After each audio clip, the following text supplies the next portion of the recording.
abaarramaa qaayiltu lafa kanarra jira jedha laalaa ijoollee waaqayyo. Eenyuun lafa kanarra jira? Abaarramaa kan ta'e, dhiiga namaa kan dhangalaasu, gaarummaa kan hin jaallanne, inaaffaadhaan kan deddeebi'u, nama gaarii kan hin taane eenyutu lafa kanarra jira? Qaayiltu lafa kanarra jira. Abeel deemira namni gaarii sun, namni qulqulluun sun du'eera waan ta'eef amma kana eenyudha?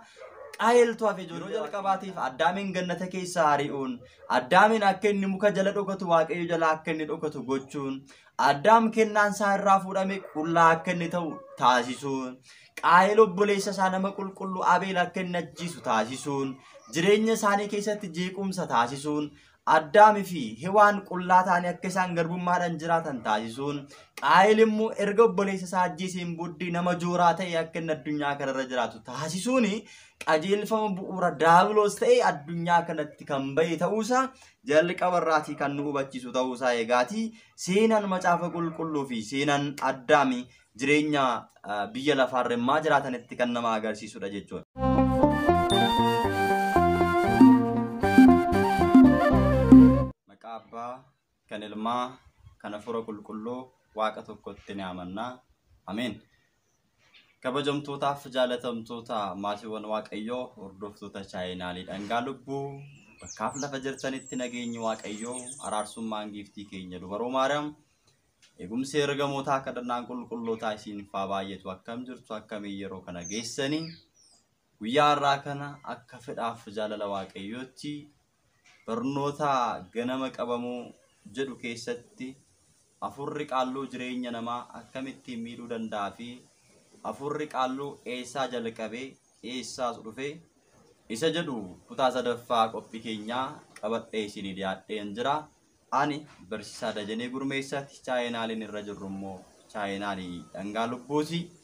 Hanga xumura sagantaa keenyatti akka nu hordoftan subscribe, share gochuun like gochuudhaan viidiyoon kun immoo warreen kaan ni barsiisa jettanii yoo yaaddan hiriyoota keessaniif share gochuun hanga xumuraatti akka nu hordoftan isiniin jenna.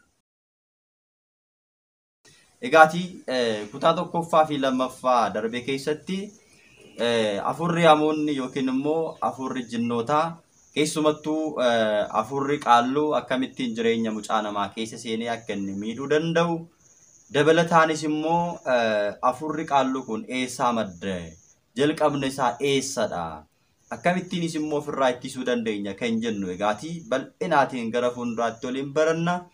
Afurri qaalluu kun egaati jireenya hawaasaa keessatti bal'inaatiin kan argamudha. Magaalaas ta'e baadiyyaa iddoo hundatti kan inni jireenya mucaa namaa irratti moo'ee argamu. Afuronni qaalluu kun maqaa adda addaallee qabu. Maqaawwan isaanii kan egaati gara booddeetti kan dhufnee ilaallu ta'a. Egaa har'as immoo afurri qaalluu jalqabni isaa eessadha?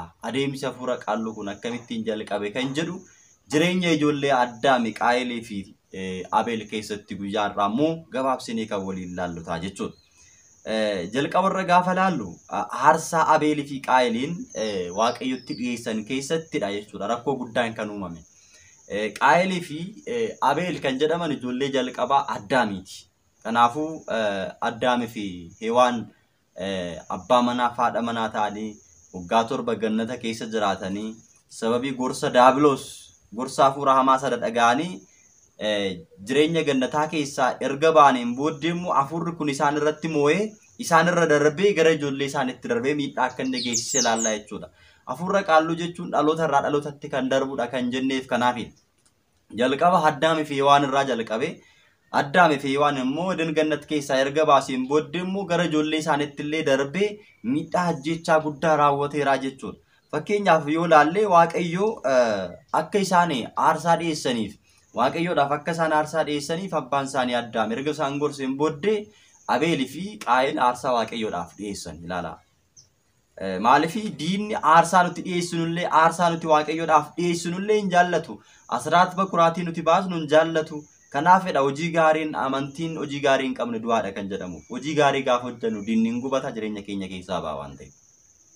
Kanaafi Qaayilii fi Abeel aarsaa Waaqayyoodhaaf dhiyeessanii Arsaan Abeel Waaqayyoodhaaf dhiyeessee hoolota tiksee hoolota horsiisa waan ta'eef hoolota isaa keessaa hoolaa gaarii kan ijji ilaaltu kan namni jaallatu Waaqa hundattis jaallatamtu kan taate Waaqayyoodhaaf aarsaa dhiyeessee Qaayil immoo qonnaan bulaa waan ta'eef midhaan isaa ammatee innaa oodditti calleeffateen booddee girdiin isaa kan keessaa bahu Waaqayyo yoo ta'e isin nyaatu jedhee giddeelleeshiidhaan waan qulqulluun taane Waaqayyoodhaaf aarsaa dhiyeesse girdii isaa callaa isaa ofiis fudhatee jechuudha.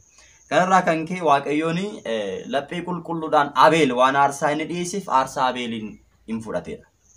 Waaqayyo gara aarsaa Abeelii fi gara isaas ni ilaaleedha. Gara Qaayiliif immoo aarsaa isaa garuu ilaaluu dide jedhee seera uumamaa boqonnaa 4 guutummaatti gaafa dubbistan dubbata jechuudha. Lakkoofsa 4 hanga lakkoofsa 6tti immoo waa'ee isaanii bal'inaan. Amma Abeel aarsaa qulqulluu sana gaafa dhiyeessu Waaqayyoon aarsaa isaa irraa fudhatee gara aarsaa isaas ilaalee Abeelinis ni eebbiseera. Qaayil immoo aarsaa gaafa dhiyeessu aarsaan isaa gaarii waan hin taaneef lapheen isaa qulqulluu waan hin taaneef laphee isaa keessaa afurri jalqaba Addaam fi waan inni Eden Gannat keessaa baasee dhalootaan dhufe waan keessa galee waan qulqulluu sana dhiyeessu waan hin barbaanneef maal godheera waan gaarii hin taane sana Waaqayyoof gaafa dhiyeessu Waaqayyoon immoo aarsaa isaa sirraan fudhanne isas ni tuffateedha. Kanarraa kan ka'e egaa Qaayil baay'ee aare bakka akkamittiin aarsaa Abeeliin fudhatee aarsaa koonaaf fudhachuu didaa. Akkamittiin ani akka Abeelittiin eebbifamne jedhee amma aaree keessa gale ilaala. Inaaffaa guddaa keessa gale. Kanarraati ollaa keenya keessatti ollaadhaa ollaatti gandaa gandattis yoo laaltan namoonni gaafa isin jireenyi keessan qajeelee adeemsi jireenya keessan isiniif mijate gaafa isin Waaqayyoo wajjin walitti deebitanii Waaqayyoon araaramtanii Waaqayyo isiniif dhiifamati yaasisee jireenyi keessan mijate maaliif jireenyi isaaniif qajeelaa maaliif qabeenyi isaaniif baay'ate manni isaanii dinagdeen isaanii maaliif ho'e jaalalli gidduu isaaniitti mana keessatti haadha manaaf abbaa manaa gidduutti maaliif jaalalli argame jechuudhaan afurri kun namoota irra bulee maal godha akka garaagarummaan uumamu taasisa. Asirraa barachuun dirqama waan ta'eefidha. Jalqabarraa barachuun dirqama waan ta'eefidha kan kaasa.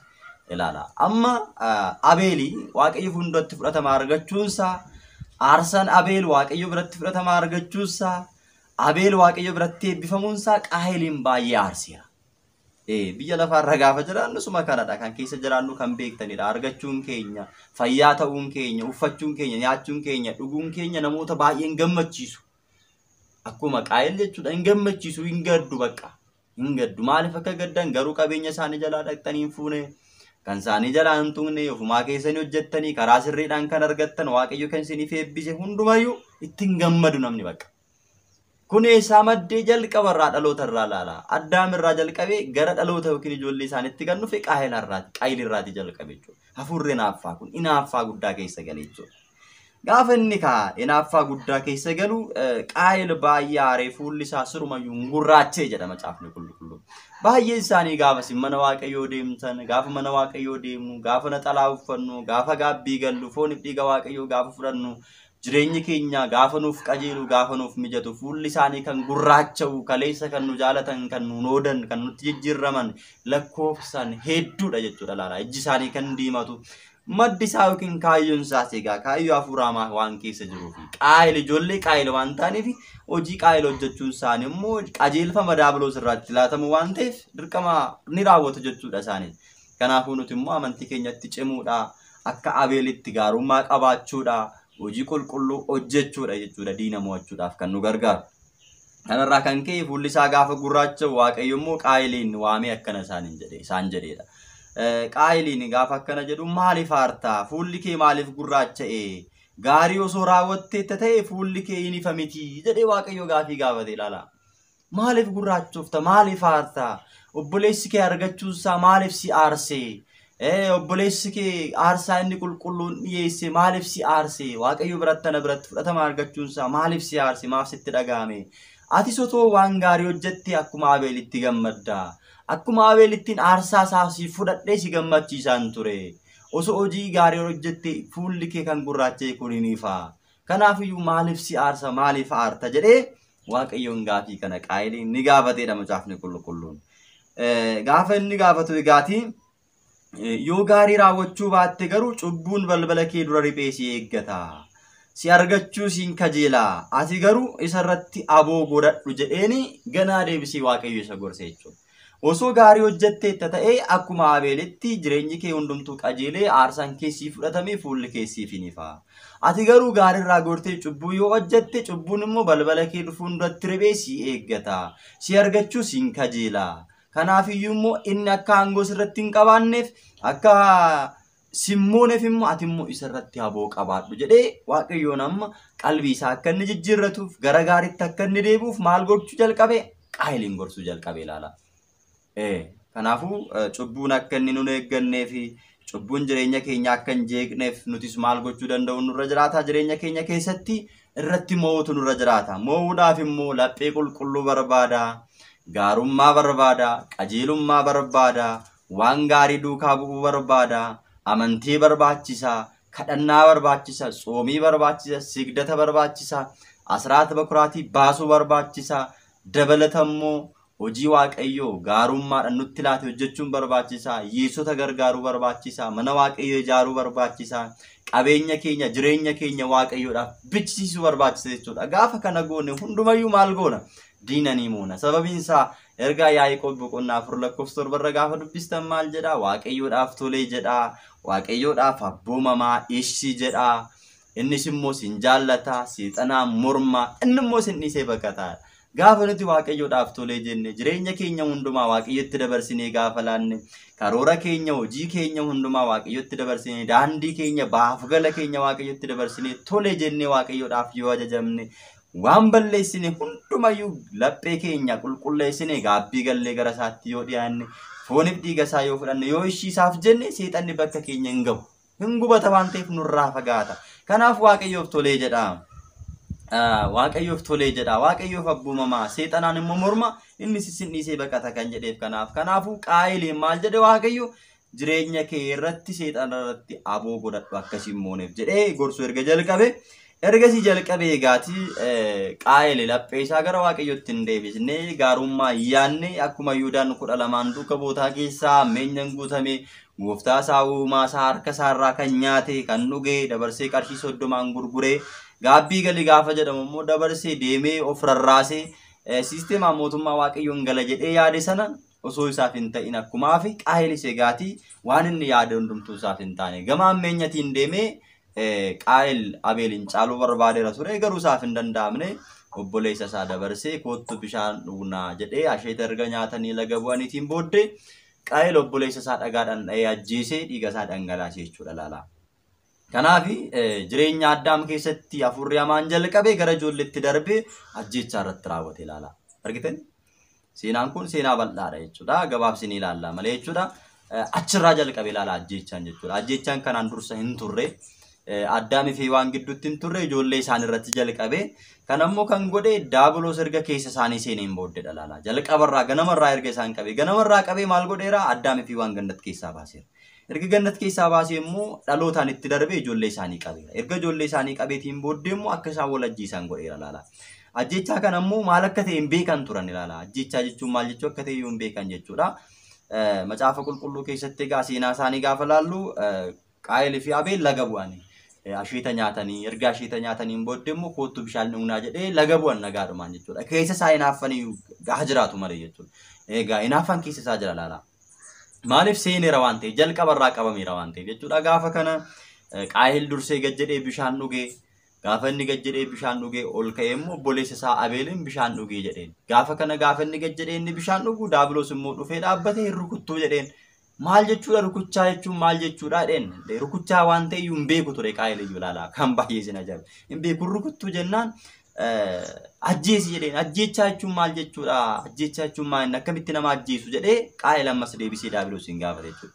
Kazaa seexanni quraa fakkaatee dhufee dhagaa fuudhee quraa isa tokko immoo fakkeessee lafa kaa'ee gaafa dhagaa fuudhee quraa sana dha'u quraan sun achumatti du'ee jechuudha. Kanaafuu waan du'e fakkaatee garuu seexanadha jechuudha. Haa egaa ajjeechaa jechuun akkanadha. Yoo nama rukutan hin du'u jechuudha jedhee amma Qaayil durayyuu keessa isaa hinaaffan jira waan ta'eef dhagaa fuudhee obboleessa isaa irratti gaafa darbatu obboleessa isaa hin dha'e hin ajjeese jechuudha laala. Kanaaf diinni kaleessa dalgannat keessaa baase lubbuudhaanis fooninis immoo lammaffaa akka inni du'uuf maal godhe Qaayilitti seene jireenya isaa jalqabe jechuudha. Ergasii jalqabe egaa Qaayil qaallus seexanaa dubartii daandii badiitiin isaa fi dhaloota isaa qajeelchitu irratti mo'amte yookiin immoo isa mootee injifannoo irratti argatte jechuudha. Kanaan booddee jireenya Qaayil kan gaggeessu amma Waaqayyo jalaa baheera. Jireenya Qaayilii kan gaggeessu hafuura seexanaa qaaluu kan ta'e jireenya Qaayiliitiin gaggeessuu eegalte jechuudha. Aarsaan Qaayiliin kan sassataa fi sassattummaa isaatiin Waaqa kan hin sodaannee fi kan hin amanne ta'uu isaa Daabiloos waan beekeef aarii hamaa fi fuula gurraachessuun abaaree akka meeshaatti itti fayyadamuudhaaf haala hojii cubbuu biyya lafaa fi du'aa ifaan daandii du'aa itti agarsiisu eegalee amma Qaayilitti ilaala. Bakka al tokko seenira taanaan Daabiloos jireenya mucaa namaa kan inni itti agarsiisu daandii jireenyaa miti. Kanaan booddee amma daandii maalitti agarsiisa? Daandii du'aa qofa itti agarsiisu eegalee jechuudha ijoollee Waaqayyo. Daandii du'aa qofa diinni kan nutti agarsiisu. Kanaafidha akka daandii du'aa kana jalaa gara daandii jireenyaatti deebinuuf Waaqayyotti amanuun kan barbaachiseef kadhannaan soomiin sigdanni kan barbaachiseef kanaafidha jechuudha. Kanarraa kan ka'e gaatii qulqulluu obboleessa isaa Abeeli dhiiga qulqulluu obboleessa isaa Abeel balleessaa tokko malee onnee lolaatiin kaka'ee ilaala. Dhagaadhaan reebee dhiiga isaa gadi naqee ajjeesedha ilaala. Diinni keessa isaa waan buleef inaaffaa guddaan keessa isaa waan bulee jiruuf kanarraa kan ka'e egaa inaaffaa guddaadhaan qulqulluu dhiiga obboleessa isaa Abeeli dhiiga obboleessa isaa gadi naqee obboleessa isaa ajjeese ilaala. Har'as obboleessa kan ajjeesu firra kan ajjeesu daandii irratti ribee eeggatee nama kan ajjeesu keessa isaa Daabiloos bulee hafuurramaan keessa isaa bulee namni sun akka inni mootummaa Waaqaan galle nama sana daangeessuudhaa fi jireenya hamaa sana keessa galee namni maal godha? Hojii cubbuu kana hojjeta jechuudha ijoollee Waaqayyo. Kanaafuu egaa hafuurri Qaayiliin dhiiga obboleessa isaa akka inni gadi naqu yookiin akka inni lolaasu taasise yookiin immoo jalqaba ajjeechaa yakkaa ta'uudhaan akka inni waamamu kan taasise Daabiloos sanyii ilmaan namaa ta'uu isaa ifaan ifatti beekuun danda'ameera jechuudha. Daabiloos ajjeesaa sanyii ilmaan namaa ta'uusaa nama ajjeesuudhaaf kaayyeeffatee akka inni dhufe mucaa namaa ajjeesuudhaaf mucaa namaa barbadeessuudhaaf jireenya isaa jeequudhaaf akka inni mul'ate jireenya Qaayilii fi Abeel keessatti hubanneerra jechuudha. Ifaan ifatti dhiiga obboleessa isaa akka inni gadi naqu kan taasise qajeelchaa hafuura hamaatiin qajeelfame obboleessa isaa kan ajjeese jireenya mucaa namaa keessatti yeroo hundayyuu diinni maal gochuu akka danda'u jireenya keenya keessatti ajjeesuudhaaf balleessuudhaaf barbadeessuudhaaf jireenya jeequudhaaf akka ta'e sirriitti nu hubachiisaa jechuudha. Egaatiin addunyaatti umurii malee du'atti akka dhufe kan agarsiisuu fi meeshaa du'aa godhee itti fayyadameera jechuudha. Egaatii adeemsi Qaayil raawwate kun addunyaan kun namoonni umurii malee isaanii akka isaan du'an jireenya biyya lafaa keessatti rakkoon guddaan hinaaffaan guddaan akka jiraatu biyya lafaa kanatti ifaan ifatti Daabiloos kan inni hojii hamaa kana Qaayiliin meeshaa godhatee itti fayyadame har'as namoota baay'ee meeshaa isaa godhatee itti fayyadamaa akka jiru egaatii ilaaluun nama rakkisu jechuudha ijoollee Waaqayyo. Nama gaarii fi eebbifamaa kan ta'e qulqulluu Abeel sababii amantaa isaatiidhaaf ni du'e ijoollee Waaqayyo. Macaafni kun egaa akka nutti himutti qulqulluun Abeel namni gaarii sun namni qajeelaan sun aarsaa qulqulluu Waaqayyoodhaaf dhiyeessuu kan jaallatu waan gaarii kan yaadu laphee qulqulluu kan qabu namni gaarii sun Abeel ni du'e jechuudha laala. Har'as namoonni hedduun gaggaarii ta'an bataskaanaaf kan yaadan biyya kanaaf kan yaadan waan gaarii kan hojjetan gaarummaa kan qaban hiyyeessa kan nyaachisan garaan isaanii warra gaddan faana kan gaddu warra gammadan faana kan gammadu namoonni qajeelonni hedduun du'aniiru jechuudha ijoollee Waaqayyo laala. Ni du'e Abeel. Amma egaati aarsaa qulqulluu Waaqayyoodhaaf kan dhiyeessu hin jiru laala. Abeel du'eera kaa namni gaariin sun du'eera laala. Yeroo sanatti Addaamii fi waan ijoollee lama qabu turani ijoollee isaanii lamaan keessaa namni gaariin namni qajeelaan Abeelidha. Abeel namni qulqulluun sun du'eera. Aarsaa Waaqayyoodhaaf dhiyeessaa kan ture isadha. Amma yeroo kanatti egaati yeroo sanatti namni gaariin akka Abeel aarsaa Waaqayyoodhaaf aarsaa qulqulluu dhiyeessuu hin jiru ture jechuudha. Namni amantaadhaaf ulfina kennu walumaa galatti namni Waaqayyoon jaallate Abeel lafa kanarra hin jiru laala. Har'as Abeel baay'eetu darbaniiru. Abeel baay'ee kan ta'an du'aniiru. Abeel baay'een hedduun isaanii barbadaaniiru laala. Kaan isaanii cabanii, kaan isaanii rukutamanii, kaan isaanii ajjeefamanii, kaan isaanii baay'een isaanii du'aniiru. Abeel bakka Abeel namoonni gaariin Abeel kan ta'an hojiidhaan Abeel kan ta'an Abeel baay'eetu jira laala. Kanaafuu isaan hin jirani jedha kaa macaafni qulqulluun hin jirani du'aniiru jedhee akka kaa'ee lafa kanaaf kanaaf immoo lubbuudhaan kan jiru Qaayil obboleessa isaa kan ari'ee dhiiga kan isaa kan gadi naqe dhagaadhaan rukutee kan ajjeese abaaramaa qaayiltu lafa kanarra jira jedha laalaa ijoollee waaqayyo. Eenyuun lafa kanarra jira? Abaaramaa kan ta'e dhiiga namaa kan dhangalaasu gaarummaa kan hin jaallanne inaaffaadhaan kan deddeebu nama gaarii kan hin taane eenyutu lafa kanarra jira? Qaayiltu lafa kanarra jira. Abeel deemira namni gaarii sun namni qulqulluun sun du'eera waan ta'eef amma kana eenyudha? Qaayiltu hafe ijoollee waaqayyo ilaalaa gaarii kan hin jaallanne dhiiga namaa kan dhangalaasu dhiiga namaa kan gannaqu argachuu namaa kan hin jaallanne godhachuu namaa uffachuu namaa kan hin jaallanne waaqayyotti amanuu namaa kan hin jaallanne inaaffaan laphee isaa keessa kan bule eenyutu lafa kanarra jira? Qaayiltu lafa kanarra jira. Arras qaayil baay'eetu jira ijoollee waaqayyo. Dhiiga obboleessa isaa kan gannaqu qarshiidhaaf jedhee maallaqaaf jedhee hafuura hamaadhaan mar'amee gaggeeffame jireenya namaa kan jeequ abalu maaliif godhate maaliif argate maaliif gammade jedhee yeroo hunda jireenya mucaa namaa jeequudhaaf hojii isaa kan godhate qaayil baay'eetu biyya lafaarra jira jechuudha ijoollee waaqayyo ilaala. Kanaaf inaaffaa daba ammeenya fi inaaffummaa bu'uura ta'uudhaan carraa isaa kan argatan yeroo duraatii fi bara lubbuu qaayil keessatti ilaala.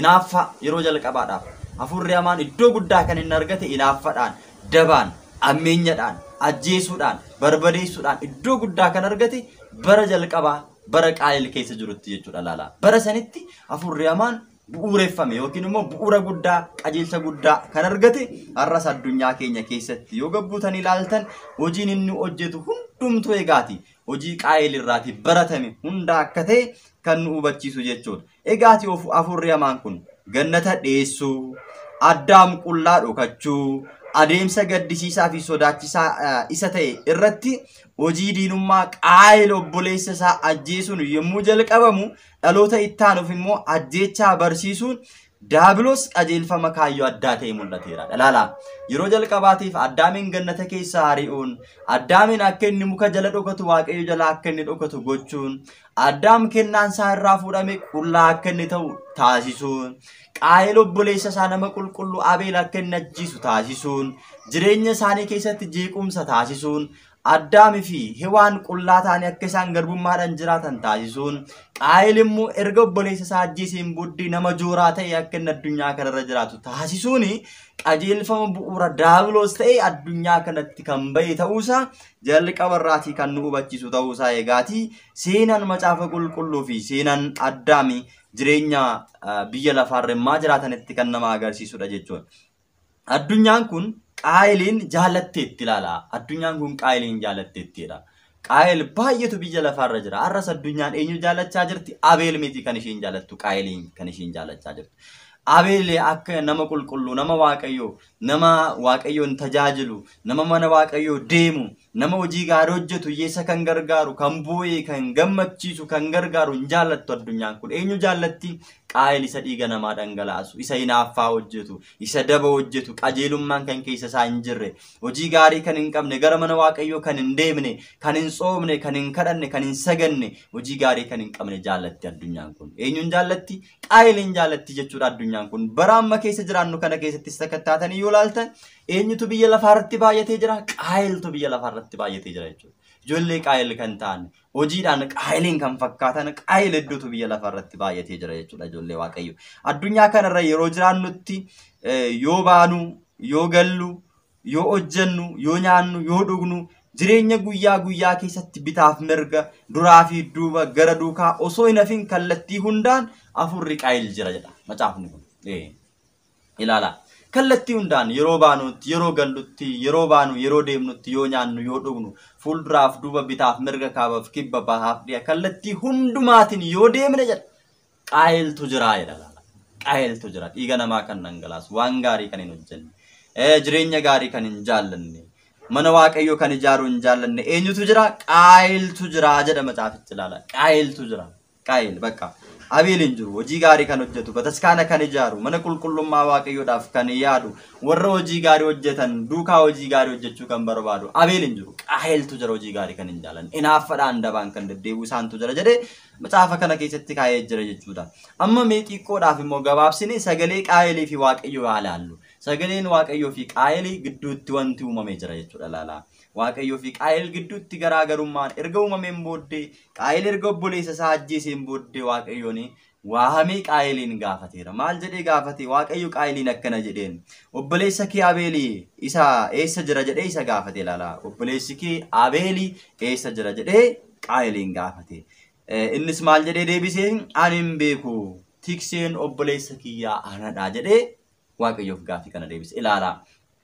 Gaafii akka kanaa deebii akka kanaa Waaqayyoodhaaf miti anaaf siniif hin deebi'a. Ani tiksee obboleessa kiyyaadha. Mee obboleessi kee eessa jira jedhanii yoo sin gaafatani Waaqayyoodhaaf miti. Ani osoo sin gaafadhe gaafii akkanaa deebistu, deebii akkanaa laattu hin laatamu laala. Egaa tokkicha abaarramaniiru taanan, tokkicha abaarramne taanan, tokkicha hafuurri hamaan keessa keenya gale taanan, afaan keenya, lapheen keenya hundumtuu daba dubbata, daba yaada laala. Amma egaati nama mitiiti qaayilii Waaqayyoon irratti illee ka'uu jalqabe laala. Waaqayyoodhaaf illee waan gaarii deebisuun barbaada. Tiksee obboleessa kiyyaadhaan maalittiin beekana gaafattedhe Waaqayyo irratti illee ka'uu eegale laala. Hanga kana darasiitti jechuudha hojiin hafuura hamaa jireenya mucaa namaa kontirool godhee kan inni to'atu laala. Takkaa mucaan namaa karaarraa badeera taanan, takkaa basmararraa baheera taanan akka konkolaataa takkaa fireen hin citeeti laala. Konkolaataan fireen hin saacite allayyaa buus, qaalaa buus bakka furmaatan qabu hanga bu'ee dhaabbatutti laala. Kanaaf takkaa jireenya mucaa namaa keessatti mucaan namaa kirrii isaa kutee amantaa isaa jijjiiree mana qulqullummaa keessaa bahee Waaqayyo irraa addaan bahee kiyyoo daabiloosiin qabameera taana bakka waan gaarii yaadu waan gaariin dubbatu lapheen isaa keessa gaarummaan hin jiru hojii gaarii hojjette hin jaallatu hin gammadu inaaffaa qofadha bakka. Kana meenyu irraa barachuu dandeenya? Qaayil irraa baradhaa laala. Qaayil irraa warreen waa namaa yaaddan, warreen daba yaaddan, warreen qajeelummaa yaadne, warreen inaaffaa yaaddan obboleessi keessan argachuutti kan isin gammachiisne, jireenyi mucaa namaa qajeelutti warri kufan ka'uun kan isin hin gammachiisne ijoollee qaayil ta'uu keessan beekaa qalbii keessan jijjiirradha. Amma egaa qaayil qalbii isaallee jijjiirrachuun barbaadne. Abeeliin obboleessa isaa ajjeeseera, dhiiga obboleessa isaa dhangalaaseera, dhiifama naaf godhi jechuullee hin barbaadne. Tiksee obboleessa kiyyaa jedhee dabarsee Waaqayyo irratti dubbachuu eegale laala. Kan ajjeese caala laala.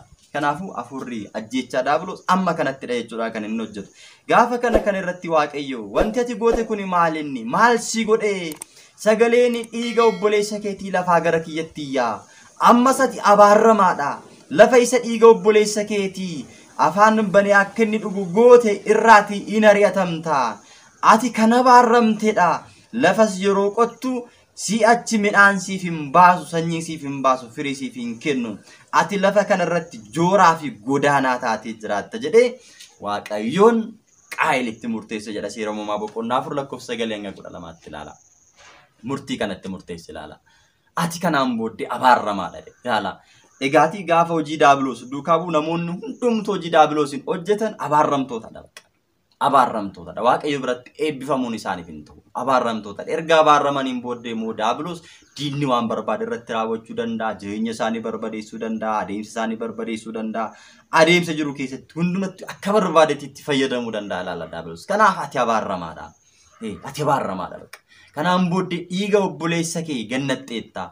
Lafti ati dhiiga obboleessa kee irratti naqxe sun lafittiin immoo afaan bantee dhiiga obboleessa keetii kan dhugde sun lafa sanarraa ari'atamta bakka. Lafa sanarra hin jiraattu. Boqottee iddoo sanarra jiraachuu hin dandeessu. Kanaan booddee lafittis yoo qotte biqila siif hin baastu. Sanyii gaarii firii gaarii siif hin kennitu. Jooraa taate biyya lafaa kanarra jiraatta. Jedhee Waaqayyoon itti murteesse ilaala.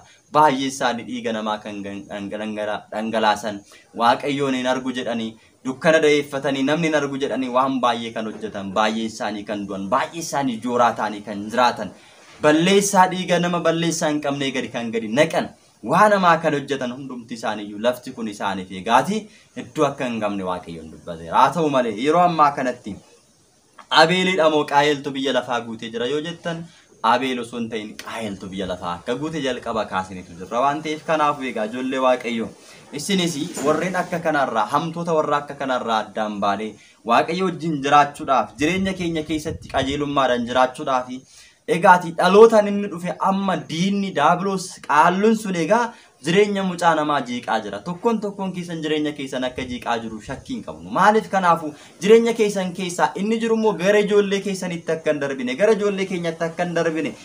Hojiin kun hojii kiyyadha kan saadha kan jennu qofa osoo hin ta'in adeemsi kun mataa keenya hunduma kan ilaallatu kiyyadha jennee fudhannee hojii hojjechuun nurra jiraata.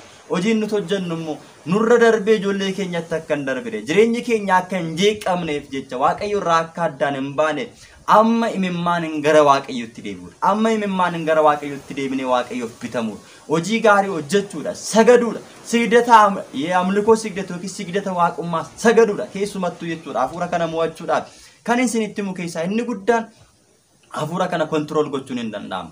Hafuura kana mo'achuun hin danda'ama. Mo'achuun kan danda'amu immoo sagada waaqummaa sagaduudhaan. Sababiin isaa daabiloos diinni kaleessa Waaqayyoodhaaf sagadu Waaqayyoodhaaf hin hojjedhu anadha Waaqni jedhee gara biyya lafaatti gad darbatameera.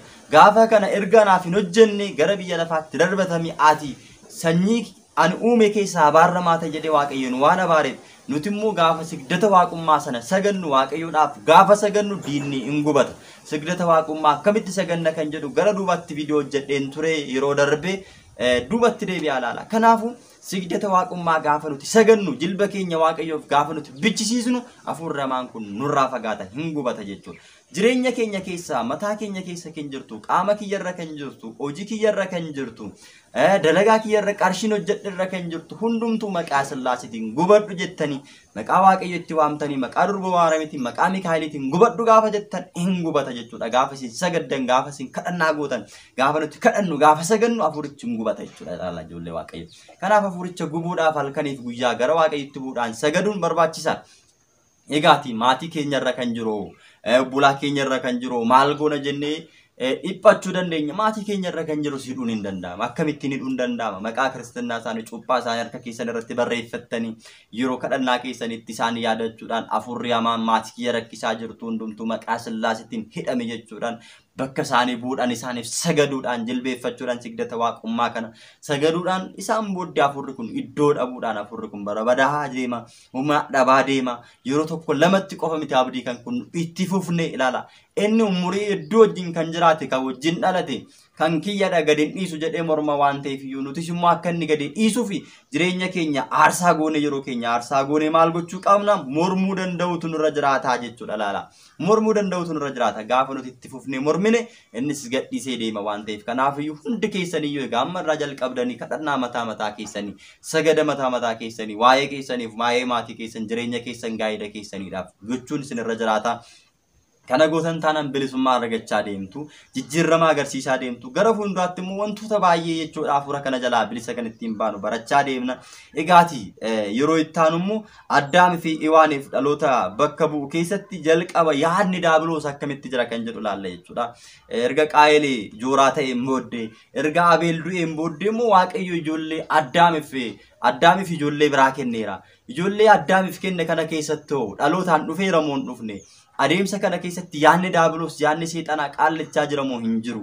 Kanaafuu nus jireenya keenya keessatti jira moo hin jiru kan jedhu immoo kutaa arfaffaa keessatti kan laallu waan ta'eef viidiyoo kutaa arfaffaadhaan hanga walitti deebinutti barnoonni kun obboloota keessan hin barsiisa jettanii yoo yaaddan obboloota keessaniif sheer gochuudhaan sabiskiraayib gochuudhaan laayik gochuudhaan hanga wal arginutti eegaatii nagaan turaa nageenya Waaqayyo araarsummaan giiftii keenya dubaroo maaram eegumsi ergamootaa hunduma keessan faana ta'u Waaqayyo sinaa eebbisu.